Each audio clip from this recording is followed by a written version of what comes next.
শীতের শুরুতেই কিন্তু এরকম একটা টুইন পিঠে অবশ্যই কিন্তু ঘরে তৈরি করবেন। বাচ্চা থেকে বড় সকলেরই কিন্তু মন খুশিতে ভরে যাবে, আর তাতে কিন্তু আপনিও খুশি হয়ে যাবেন। এরকম ইউনিক টাইপের ভিডিও কিন্তু এরপর থেকে রান্নাঘর ডায়েরিজে আসতে চলেছে। আশা করছি ভিডিওগুলো মিস করবেন না। Welcome back to my channel রান্নাঘর ডায়েরি। রান্নাঘর ডায়েরিতে কিন্তু আজ থেকে শুরু হয়ে গেল পিঠে পুলি উৎসব। আশা করছি আপনারা কিন্তু প্রত্যেকেই এই উৎসবে শামিল হবেন।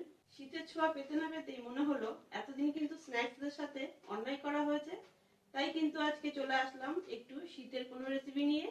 আশা করছি আমার যারা ভিআইপি মেম্বাররা আছেন, মানে আপনারা সবাই কিন্তু আমার এই পিঠে পুলি উৎসবে শামিল হবেন। চলুন তাহলে চলে আসুন। এখানে কিছু বেদানা নিয়ে নিয়েছি, দেখুন বেদানার পাল্প দিয়ে কিন্তু আজকে এই পিঠেটা তৈরি করব। অবশ্যই আজকে পিঠে তৈরি করছি, তার আগে কিন্তু এর দানাগুলো বেছে নিতে হবে, মানে পাল্পটা বের করে নিতে হবে। দিয়ে দিচ্ছি একটা বোলের মধ্যে। ফলের রস মানে ফলের পাল্প বের করা কিন্তু একটা আলাদা টেকনিক হচ্ছে, এই যেটা দিয়ে আমরা আলু বা ডাল অনেক সময় ম্যাশ করে থাকি, সেটা দিয়ে আজকে পাল্পটা বের করে দেখাচ্ছি। এটাও কিন্তু মন্দ হয় না, দেখুন পাল্পগুলো কিন্তু একদম বেরিয়ে এসছে। একটু ইউনিক ভাবেই করবো, যাতে আপনারা শীতের মরশুমটা থাকাকালীনই ইচ্ছে না থাকলেও একবার হলেও কিন্তু ট্রাই করবেন। পিঠেটার জন্য কিন্তু একটা ব্যাটার তৈরি করতে হবে, তার জন্য দিয়ে দিচ্ছি এই বোলের মধ্যেই 1 কাপ দুধ। দুধের মধ্যে দিয়ে দিচ্ছি 3 থেকে 4 চামচ মতো চিনি, একটু মিষ্টির জন্য। চিনি আর দুধ একটু ভালো করে মিশিয়ে মধ্যে দিয়ে দেবো চালের গুঁড়ো। এখানে 1 কাপ মতো চালের গুঁড়ো আছে, সেটাই দিয়ে দিচ্ছি। দুধ আর গুঁড়ো ভালোভাবে মিশিয়ে নিতে হবে। দুধের সাথে কিন্তু চালের গুঁড়ো খুব ভালোভাবে মিশিয়ে নিয়েছি, দেখুন। এবার কিন্তু এর মধ্যে দিয়ে দিচ্ছি ময়দা। যতটা চালের গুঁড়ো দিয়েছি তার হাফ ময়দা দেব। এবার আবার একটু ভালো করে মিক্স করে নেব। এখান থেকে কিছুটা ব্যাটার আমি বাটির মধ্যে নিয়ে নিচ্ছি, নিয়ে নিলাম 3 চামচ মতো। এবার আমি এখানে যেই বেদানার পাল্পটা বের করে রেখেছি সেটা এর মধ্যে মিশিয়ে দিচ্ছি।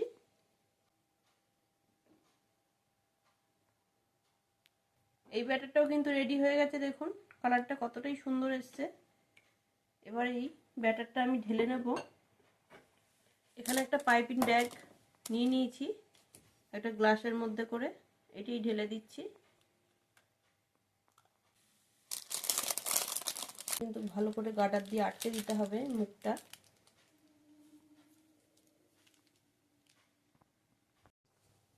এপাশে একটা তাওয়া বসিয়ে দিয়েছি, তাওয়াটা গরমও হয়ে গেছে, একটু ঘি ব্রাশও করে নিয়েছি।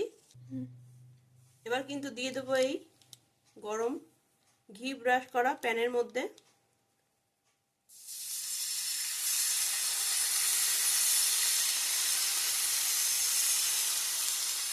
দেখুন ওপরটা কিন্তু ভালোভাবে টেনে এসছে। এইবার দিয়ে দেব যেই সাদা ব্যাটারটা রয়েছে সেটা এর ওপর থেকে একদম সুন্দরভাবে, যেন কোথাও ফাঁক ফুঁকো না থেকে যায়। আর এটার মধ্যে কিন্তু একটা পুর দিতে হবে। এখানে কিন্তু আমি সন্দেশ আগের থেকেই তৈরি করে নিয়েছি, আর সন্দেশের ভিডিও কিন্তু আমার চ্যানেলে আগেই দেওয়া আছে, তাই নতুন করে আর দেখালাম না। দুধ জ্বালিয়ে কিন্তু এই সন্দেশটা তৈরি করা হয়েছে, এটাই আজকে পুর হিসাবে দেব। একটু বেশি করেই দিয়ে দেবো, রোল করে নেব।